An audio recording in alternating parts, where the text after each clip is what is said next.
Agora com destaque internacional. Ontem, em meio a protestos que se iniciaram após a explosão na zona portuária de Beirute, na terça-feira passada, o premier do Líbano, Hassan Diab, renunciou. Para falar sobre a situação no país, gentilmente nos atende a professora de História Árabe da USP, Arlem Klemcha. Professora, bom dia, obrigado pela sua participação. Falei certo o seu nome, professora? Corretíssimo. Ai, que bom, fico muito feliz. Me chamou atenção. Que bom, eu tô me aprimorando aqui no árabe, professora. Deixa eu te fazer uma pergunta. Quais as pressões nesse momento tão delicado que o Líbano passa são bem-vindas, professora, e quais pressões não são bem-vindas? Veja, a pressão, digamos, genuína, aquela que é interessante de se observar, é aquela que vem das ruas, ou seja, a pressão da população manifestando nas ruas há muito tempo, diga-se de passagem, mas que até a partir desse estouro, desse incidente, ganhou uma nova proporção. E essa pressão das ruas, da população, é aquela que realmente está interessada em trazer o benefício, ou seja, mudanças que pensem e que tenham em consideração o bem-estar deles mesmos, não é? Com um estado assim que a imprensa tem falado muito, então eu não vou repetir, sobre o estado da economia do Líbano, né? Lamentavelmente um país arrasado economicamente. A pressão assim um pouco mais necessária de ser interpretada é aquela internacional que vem junto com a doação dos praticamente 300 milhões de dólares que foram acertados em reunião de vários doadores internacionais. Essa transferência vai ser feita através da ONU, estão dizendo que vão priorizar organizações da sociedade civil, o que é muito bom, ou seja, evitar que esse dinheiro caia nas mãos dos grupos políticos reconhecidamente corruptos. Junto com essa doação internacional, vem uma pressão por parte principalmente da França, que é o país europeu que historicamente tem as relações mais próximas com o Líbano, inclusive porque dominou o país colonialmente no início do século XX, vem uma pressão para que seja formado um novo governo, já que o governo atual renunciou, segunda-feira, que seja formado um novo governo com a participação de algumas figuras internacionalmente reconhecidas, alguns libaneses, que, por exemplo, um juiz que faz parte da Corte Internacional de Justiça, nomes assim muito renomados, para que eles participem dessa nova formação governamental, para dar alguma credibilidade e transparência para o novo governo. Até aí também é interessante que haja essa pressão, porque ela iria ao encontro do que as ruas também estão pedindo, ou seja, um governo formado por tecnocratas bons, pessoas capazes. O que tem que se observar um pouco mais é que, historicamente também, desde a Guerra Civil do Líbano, que terminou em 1990, os atores internacionais, os países estrangeiros, têm atuado para favorecer, em geral, seus próprios aliados internos no Líbano. Então, esse é o grande problema do Líbano, né? Tentar escapar, tentar criar um novo modelo que permita realmente conduzir a política e, portanto, a economia também, de acordo com os interesses da população. Muito bem, professor, apresentar para a senhora os integrantes da bancada do Morning aqui, o Adriles, Joel, Paula e o Vinícius. O primeiro a te fazer a pergunta é o Adriles. Professora, que avaliação do ponto de vista político, tanto para o Brasil quanto para o Líbano, a senhora faz do presidente Jair Bolsonaro ter chamado o ex-presidente Michel Temer para uma ação no país? E em que medida a senhora acha que essa missão pode ter alguma influência direta ou indireta na recomposição política, na reconstrução, né, da identidade política do Líbano?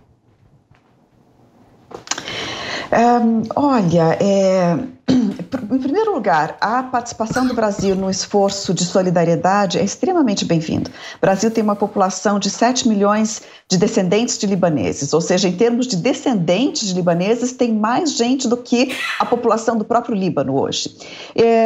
Tem uma população aqui, né, muito bem integrada no Brasil, de descendentes libaneses, com representações próprias, uma série de organismos, uma inserção comercial, uma inserção econômica no Brasil, que coloca o Brasil numa posição de proximidade com o Líbano. Então, era esperado, inclusive, né? Seria estranho se o Brasil não assumisse essa posição.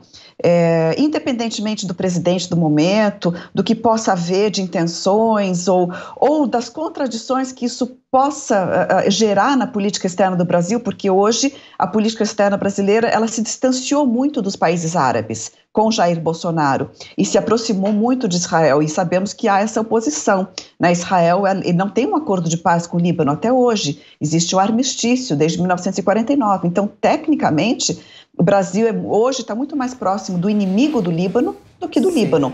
E por isso mesmo é bem-vinda essa posição de solidariedade, porque não é bom que o Brasil se mantenha nessa posição de distanciamento, inimizade com países árabes.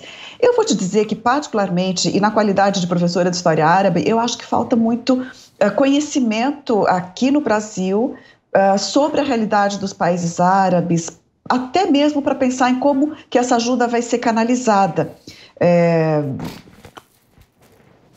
Porque essa ajuda, o problema é isso, com um cenário político tão fragmentado no Líbano, se essa ajuda for canalizada para um ou outro grupo, seja dos partidos cristãos, sejam partidos sunitas, ou se houver esse tipo de canalização, seria lamentável. Então, eu espero que sim, que essa ajuda consiga superar isso. Não sei em que posição o nosso ex-presidente que irá cabeçar essa iniciativa, ou seja, Michel Temer, teria condições de se manejar dentro desse cenário, por um lado. Agora, enquanto figura pública e descendente de libaneses, né, ok, também acho que era esperado. Posso dizer que hoje a representação brasileira diplomática no Líbano é muito boa, é muito capaz, muito, né, preocupada, engajada, então isso também é um lado positivo.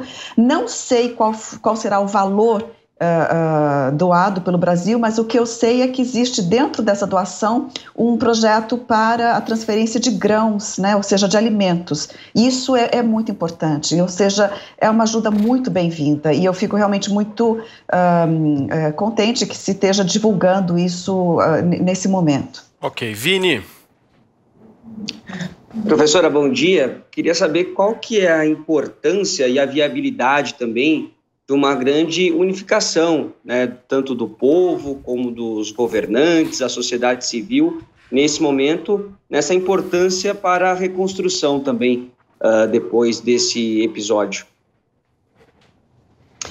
É muito importante. O Líbano, justamente por ter esse cenário político muito fragmentado e que tem levado a uma inoperância, incapacidade do Estado em manter as condições de vida dentro do país, o Líbano tem sido um lugar onde organizações da sociedade civil têm surgido para preencher as lacunas do Estado. Bom, houve momentos em que o lixo não era recolhido no Líbano, momentos em que, aliás, nesse momento, inclusive, em que a energia elétrica não abastece a cidade o tempo inteiro, né, enormes cortes de energia, problema no sistema bancário. Então, formas alternativas da população se manter de pé tem surgido e há muitos anos, na verdade. Então, existe uma consolidação disso. Dentro de um cenário político tão fragmentado como é o libanês e sectário, a população, quando acontecem os momentos de crise, como agora, ela tem se mostrado capaz de minimamente superar essas linhas de divisão e falar com uma voz única, ou seja, falar, não queremos mais esse sistema político sectário, queremos uma nova lei eleitoral. Isso é um reclamo já bem consolidado e unificado no país, na população, a formação de uma nova lei eleitoral. Então, quando a população exigiu, desde o estouro, a renúncia do governo e agora continua exigindo a renúncia do presidente, Michel Aoun, o faz com o pedido, então, de novas eleições, mas antes das novas eleições, que o governo de transição crie um novo sistema eleitoral. Porque então, o que dizem é que se o sistema eleitoral for mantido e o sistema político for mantido, o novo governo vai ser formado muito parecido com o que tem sido criado até os dias de hoje.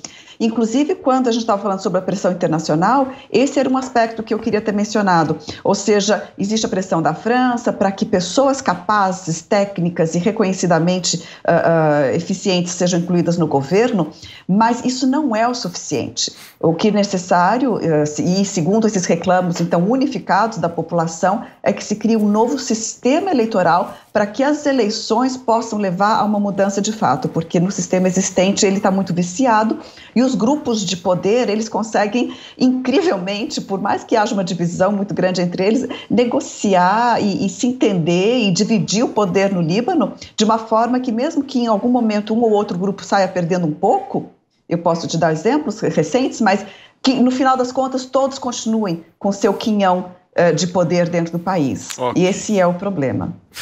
Paulinha.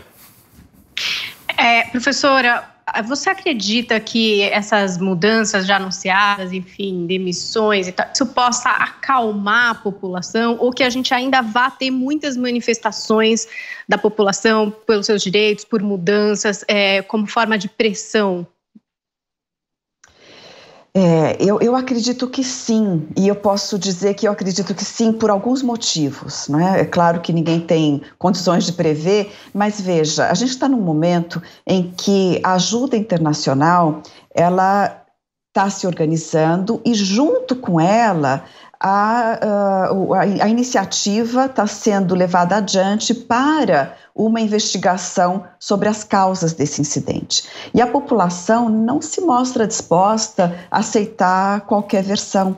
Estão exigindo uma investigação imparcial. E isso também foi uma das condições para a ajuda.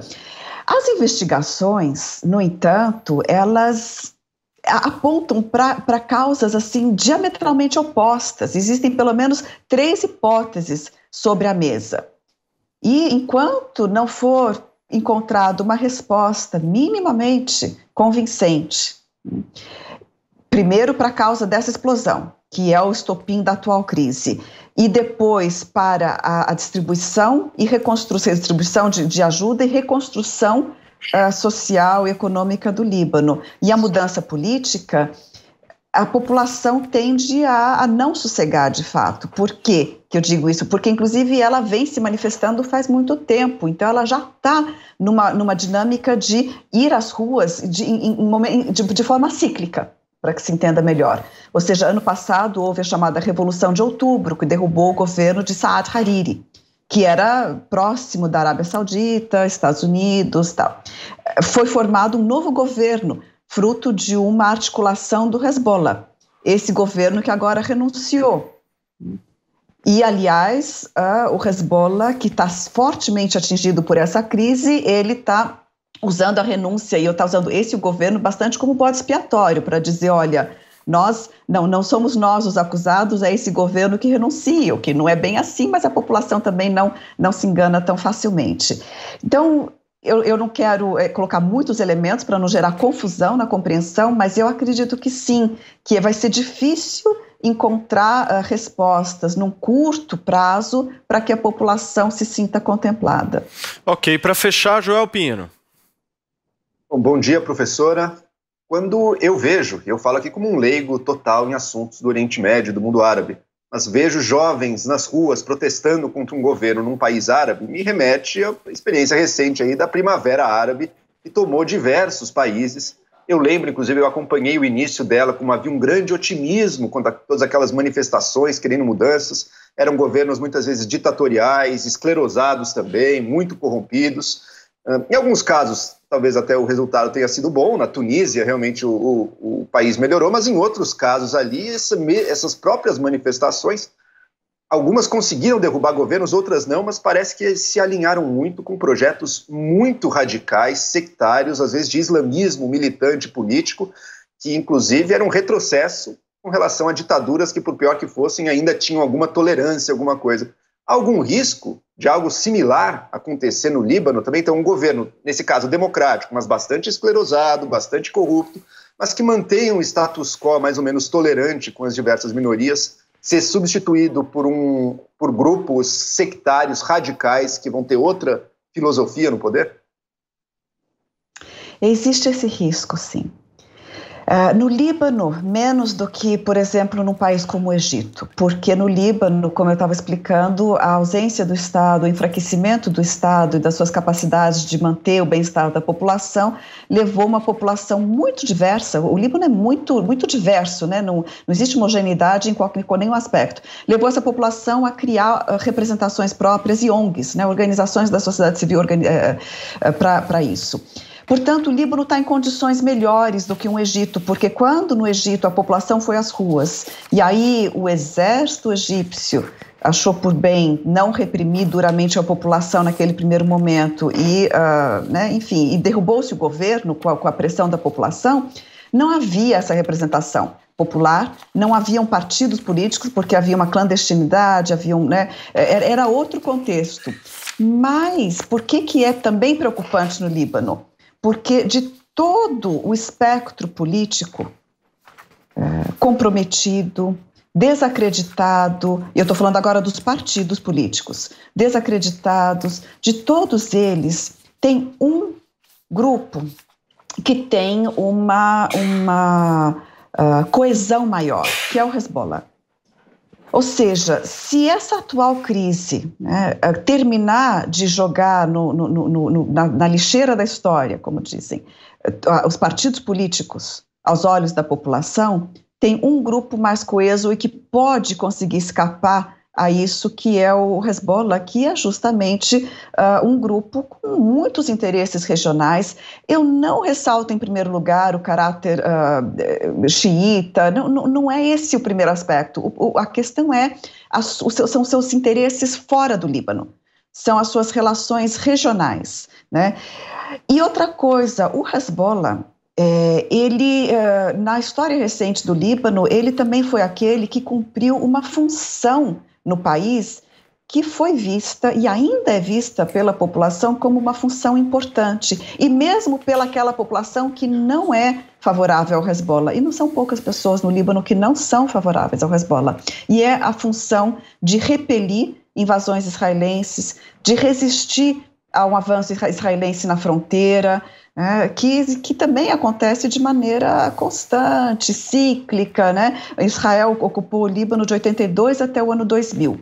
O Hezbollah foi criado nesse contexto para lutar contra essa invasão. E daí ficou como partido político, tendo seu braço armado, e é um braço armado do Hezbollah muito poderoso, que não aceitou até hoje, conseguiu sempre escapar à exigência de integrar as forças de segurança do país, o exército do país. Então ele se mantém como algo próprio à parte.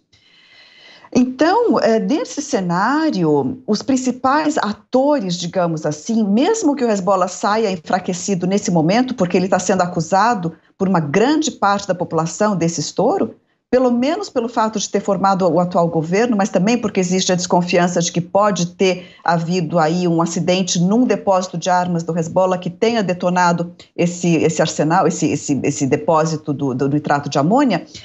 Então, mesmo que ele saia assim escaldado, né, mesmo que ele saia enfraquecido, que não seja o melhor momento para o Hezbollah, lembrando também que dia 18 vai ter o julgamento dos integrantes acusados do assassinato de Rafik Hariri, em 2005, então mesmo esse não sendo o melhor momento para esse partido político libanês, ele é, dentro do espectro político, aquele que tem condições de permanecer junto com a população, né? Alguns acham, inclusive, que o futuro do Líbano talvez venha a ser decidido nessa relação entre as forças da sociedade civil e o Hezbollah, eliminando já a influência dos outros partidos extremamente desgastados. Okay. E o Hezbollah, portanto, é um partido islamista que tem relações próximas com o Irã e com a Síria. E que, então, não digo que isso seja o motivo para ele assim, fechar o país, implementar leis fundamentalistas ou coisa assim, de maneira tão automática como poderia se imaginar. Mas certamente, para grande parte da população libanesa, o cenário é realmente difícil, né? Como dizer, por onde que a gente consegue sair desse beco sem saída em que nos encontramos? Muitas pessoas estão vendo dessa forma e estão se sentindo realmente presos pelo Estado, né? Realmente como se o Estado tivesse capturado as possibilidades de superação das diversas frentes da crise libanesa. Ok, professora Arlem Klemcha, professora da USP, deixa eu agradecer mais uma vez a sua participação aqui no Morning Show. Professora, importante seus esclarecimentos. Muito obrigado e até uma próxima. Obrigada, até.